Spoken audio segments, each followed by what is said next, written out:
very good afternoon to you. Welcome to another edition of the Chick Chat right here on Tembisa Content TV. Honey, this is the hottest TV station in the hood.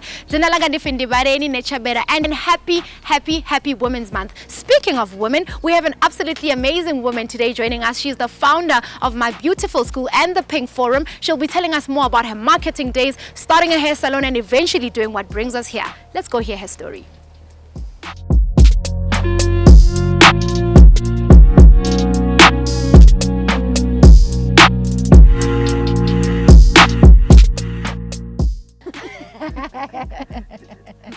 I am sitting with the founder and owner of My Beautiful School, Mandisa Jiyane. Thank you so much for joining us. Thank you for having me. You look so beautiful. I love this Thank pink. you. Is it like Pink Forum vibes? Yes, I knew it. Yes, representing. You have to. So today we're going to do things a bit differently. I know you hate talking about yourself. Really you do not like it. But we want to know the face behind the Pink Forum, you know, and all these lovely things that you do. Today I want to take you back to Soweto, where you were born there, right? And then you moved to Sunnyside. Representing. People must know. You know, so you were born in Soweto, you moved to Sunnyside and then to Kempton Park. And I want to know how that transition was for you. Yeah, so it happened when I was like really young. So I don't have any PTSD from it, you know, especially because we still visit Soweto. You know, my cousins, everybody is from Soweto. I hate being asked, no, but like, oh, Pekai, like, where's home? And I'm like, home is in Soweto because my great-grandparents, my grandparents, everyone grew up there. So it wasn't really much of a transition, you know, but so much still was happening then, because when we came to Kempton Park, that's when my brother was born. You know, my parents were officially getting married and so on. So for me, I was just like, okay, like, you know, let's move about. Yeah. Okay. Yeah. When you were in high school, you were a very active kid and you took on like a lot of leadership positions. I did. And I'm thinking you're working with people, you know. Yes. Do you think that's where your love for people stemmed from? Yeah, I think so. I think so, because I remember in grade 9, that's where it started. You know, we had to do this project. It's a film thing. We had to, you know, create your own film or whatever.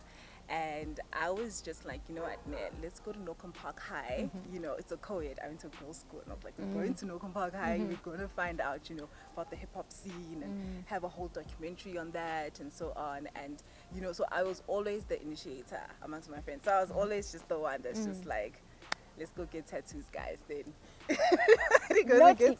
naughty. So I guess it started there, you know. And I also remember in high school, something very significant is that so I do some photography, you know, and my dad was like, take this camera and see how you can make money out of it. So I'd say to people, okay, I'm bringing my camera, I'm gonna take photos of you. You guys must just bring in like old clothes, or you must bring in like groceries so we can donate to charities and so on. So I'd get like all of my friends, all of my guy friends, you know, all of my girlfriends, and say, we're going to Soweto today and we're just gonna donate some stuff, you know, pull through. So I feel like it really did. Like, I am right now who I am because of what high school was like. And you speak a lot about your parents being really, really supportive towards anything and everything that you do. How has that like shaped you into becoming the woman that you are now? Oh my word, my parents are so supportive. Like, I get emotional every time, you know, because I feel like I probably won't experience any other kind of love coming from somewhere else, you know. So high school days, you know, when we were doing the documentary, my dad was like, no, it's fine. Bring your friends, wear red and white. I should actually send you guys those photos. We want to see them, actually. And he set up the lights, you know, it was right here. And we took photos, you know. When you guys came in, I think you saw my dad, like, cutting your hair. It was so cute. It was so adorable. Oh my God. My mom, you know, before I do anything, I tell her this is what I want to do.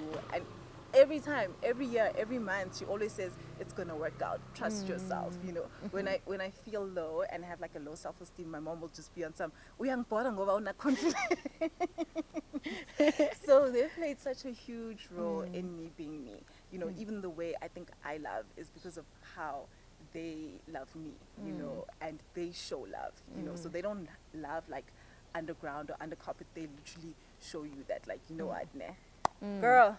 So this love is the one that took you to Stellenbosch to go and study marketing. I want to know what happened in Stellenbosch. So how that came about is that my dad was like, just leave, you know, just leave. You're going to grow, become a better person, you're going to be independent, you're going to live your life. You know, my mom was like, you want to leave? She was literally telling like all the neighbors,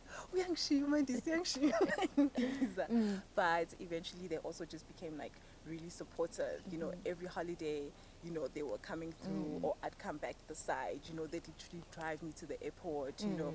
So yeah, that's how Stellenbosch came about. Very significant period of time in my life, because then I grew so much, you know, I did so many things, I discovered so much of me, because I also feel like Stellenbosch really made who I am right now. Do you know what I mean? Yeah. And you did marketing, right? Marketing. How did now creating safe spaces for I kids know. like come about? Because like, you know. I know. How did that come about? So I did marketing. So, you know, with TVET, right? I went to a college, and you do 18 months theory, right? So after that, I was like, okay, what do I want to do? You know, because first of all, I'm not competitive. Nah? I just like winning, but I'm not competitive. I don't know. I know it's such a contradiction. And then I just said, okay, I don't want to go to corporate, you know. I want to make a difference, because even in Stellenbosch, you know, I did quite a couple of projects, you know, that had to do with people. Again, like I said, I headed the house residence of girls again, you know, and also I was in SRC, you know, so it was just kind of like a build up to social work, if you want to call it that. So okay, I'm like, what am I gonna do? I go to Norcom Park High again. Guys, I love Norcom. Go to Norcom Park High, yeah. And I'm just like, no, let me donate my marketing services. Let me set you guys up with websites. Why don't public high schools have websites? Why don't they have Facebook? Why don't they have, you know, all these things that private schools have? So let me be the vessel that makes it happen. And I was there for like a good year, you know. And I initiated some projects with the kids, you know what I mean? And then we started speaking with the kids, started interacting with social workers to identify needs in high schools. And then, yeah, that's how my beautiful school came. Guys, this girl is busy. She's busy. I want to take you back to Vosloorus days when she started a hair salon. Tell me about that period in your life. So that was interesting. So before that, I was really like busy with high schools, you know, and I just said to myself, you know what, let's invest in a business that's outside of myself. Because when you think Pink Forum, you think absolutely, Nandi, you know. So I was like, nah, let me open Zuko's Beauty Bar, you know. And I opened that, so it went really well in the first like 6 months, and then after that it slowly started to just kind of like decline, you know, because also hair salons are seasonal, and you know there were so many other factors as well that contributed in the closing. And also I feel like I'm Christian, you know, so I feel like when you're meant to do like a specific thing, you know, God is just going to take away like all the distractions very harshly, you know. And so yeah, that's how the hair salon thing came about, you know. But that was just based on the fact that hair salon is stable, you know. Hair salon has a lot to do mostly with women, you know. Obviously the social activist in me is like, we're gonna have so many empowerment conversations. Hair empowers us, you know, the whole thing, until I realized that like this is not really for me, you know. I don't want to study, I don't want to learn more about it. I just want the money to come in, you know. And obviously that's never, yes, we all want money, but it's never a good thing to just focus on that when you're doing something. Speaking of money, the last interview you had, you said you fund the stuff that you do, right? Everything about my beautiful school, the Pink Forum, she funds it, guys. So I want to know what you do to actually raise funds for that. Yeah, so I do photography. Like I'm a secret photographer. Guys, I'm gonna get my photo shoot. I'm a secret photographer. Like my dad, my dad's a photographer as well. I should just put that out there. So is my brother, you know. And so he would say, okay, there's a job, you know, just, you know, get your however much so that you are able to do all these things that you want to do, you know. So that's how I get the funding to Pink Forum and my beautiful school and guys, so on. I'm going to repeat this again. Please, guys, if you're watching this and you can fund them in any way, please do hit her up. It's Mandisa Jiyane on Facebook. Yes. Right? Yes. I notice a pattern with everything Yeah. that you do. Yeah. It involves people. Yeah. It literally all the time. Yeah. You're so selfless, by the way. Thank Just put it out you. there. She's very Thank selfless. you. And you obviously create like safe spaces for girls, and Yes. then you move on to like tea parties with medical personnel. I want to know Yes. how different it is working with those two different like groups of people. Yeah, so I mean, the target market is different, you know, because the girls are kids, right? The kids. I'm just gonna say the kids because the workshops that we had initiated previously were just for boys and girls, right? So that's different. That's fun. That's more interactive. In regards to the medical personnel, you know, I must say it's slightly, you know, the first time we did that tea party, it was so cute, you know, because it was the first time. They were so grateful. They were so appreciative, you know, because the point of it was let's take care of the medical personnel because they take care of us, you know. And so it was cute, you know. We got some donations for the kids too, so that was nice. But as we kept going along, then we started seeing the faults of constantly giving, you know what I mean? Not not them not being I don't know if I should say this, but them not really always being as appreciative as we'd expect, you know. Sometimes even just when you see them treat, you know, patients or another staff member, you know, just those basic human faults that everybody has. So that's a different experience. I mean, working with adults in every project is always much more different than working with kids. You know, kids are open to change, whereas adults are really still kind of stuck with their own ways, you know. Even though they're wise, you know, even though they pray for you, shout out to adults, yo. Shout out. I actually keep saying, if I could, I'd just base all my programs towards adults because they pray for you. Kids ghost. Wow. I didn't see that one come. Ghost you, you know, and it's okay because also I guess my emotional intelligence or my maturity, you know, never expects a thank you or never expects, you know, that person to stay on forever. Even if they come back after 2 years, you know, and so many of you kids do that. Hey, Mandy, you know, I'm so open to it because I do get that they're still growing. You know what I mean? So each target has its own challenges. Yeah. And we are in the middle of a pandemic that is Uh-huh. COVID-19. And don't you think those tea parties would make like a difference now Yeah. than it did then? Yeah, they would, but unfortunately, like no one is allowed at hospitals at all. You know, even when you're planning like an event or so on, you're not allowed to bring in food. You know what I mean? Like there's so many regulations right now, so it's very tricky to move during a pandemic. Even though we're still moving, you know, we're moving, but it's very, very difficult. You know, even the pink room, even just breathing at this point in time is a bit of a challenge, you know. So yeah. Right now would have been so relevant, but unfortunately, like we're so restricted. Perhaps maybe level 2, level 1. I hope we get to level 1. But yeah. Speaking of you being engaged, you hosted an outreach of 400 senior citizens. I did. 400, guys, 400. I did. I want to know how important you feel it is for us to, like, you know, host events of that nature. Yes. So first, I just want to talk about how it came about. You know, must give credit where it's due. I partnered up with the Easy Saturday Foundation. So Lebogang Masasanya, shout out to him, was like, no, we're hosting the street food market, you know.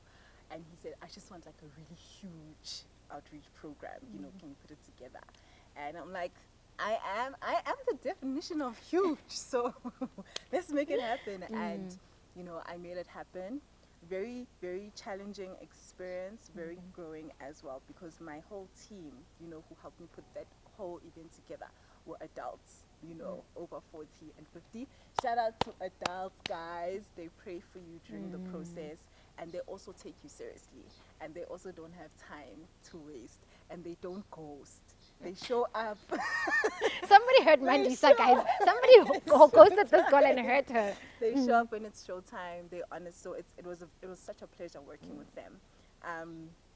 It's so important that these events happen, you know, because not everybody has you know. So the outreach program obviously consisted of us giving them like some food parcels, you know, but also mainly bringing services closer to them. So SASA, social development, IEC, all those stakeholders were there, you know, just to give off information that maybe, you know, they don't have, and also for them to take down cases that you know, abogogo nabomkhulu are going through, because again, abantwana abancane are stealing grants, you know what I mean? They're hurting abogogo and so on. So that event was just a platform for that to happen, you know. So we had originally planned for 200, you know, and I remember in the planning meeting someone was saying, no, like I think maybe 180 or 100 will come because it's 16th of December, everybody is leaving. And like 400 senior citizens came through, you know. I'm so proud of you for doing that. It's such a beautiful initiative. Like you said in the beginning that when people hear Pink Forum, they think Mandy, right? And I think we speak a lot about the Pink Forum and not My Beautiful School, which is like the main foundation. And the Pink Forum stems from that, right? Please tell us what exactly it is.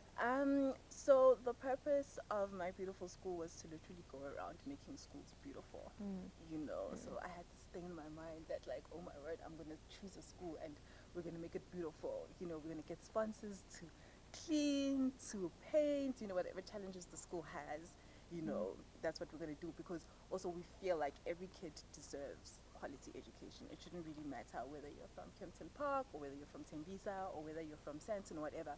We all deserve to be top tier, you know what I mean? And I think that's what frustrates me the most is inequalities. So My Beautiful School was really just there to kind of gap those. But obviously as we go, you know, we grow. I like that. As we go, we grow. Love so it. It just kept turning into different things, you know, because I've always just kept myself within the education space, you know, and then obviously I partnered up with the Easy Saturday Foundation, and then I started tapping into different avenues, hence Tembisa Hospital came about, you know, just to gap that inequality as well of like, no, people in private hospitals, they have tea coming through, you know what I mean? They have people donating all this stuff. Let's do the same for public hospitals. Do you get what I mean? Same with schools, same with Eabokoko, but Eabokoko was just like a completely different concept. Yeah.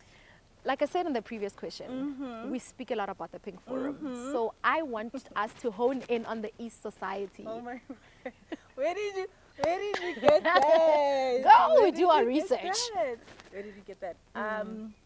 Damn. Okay. Must be held accountable. You're doing the right thing, because look, man, the Pink Forum originally, right, was only for girls, right? It was only for girls, and East Society came about when I was still partnered with the Easy Saturday Foundation, you know, just to say, no, Lebogang Bongane, Isaac, you know, you guys have this business, you know, can we not then use your platform to groom boys? You know, can we not then help boys come up with their CVs, and then you guys will be like their references? And obviously, as we go, we grow. Things didn't really pan out the way that I had envisioned, or that we had envisioned for East Society and so on. But then just going back to the Pink Forum, I know you said you don't want to talk a lot about that, but It's okay. I have to. She really loves the Pink Forum. This year, most of our cases, like 90% of our cases, have just been focused on men and boys. I've had minimum cases that are just for girls, you know, so we're also realizing that in order for certain things to change, it's important that we do include the boys and we take them with us. I'll just leave it at that. Okay. Speaking of inclusivity, right? Yes. We are in the middle of a pandemic, another pandemic, which is gender-based violence. Yes. And I want to know how your foundation is raising awareness in terms of just like curbing the gender-based violence. Yeah, so it's crazy, because this may kind of sound like a contradiction. I'm not really, okay, so we have the lives that we did, you and I, we have that, but I'm not really pro conversation. I'm really pro action.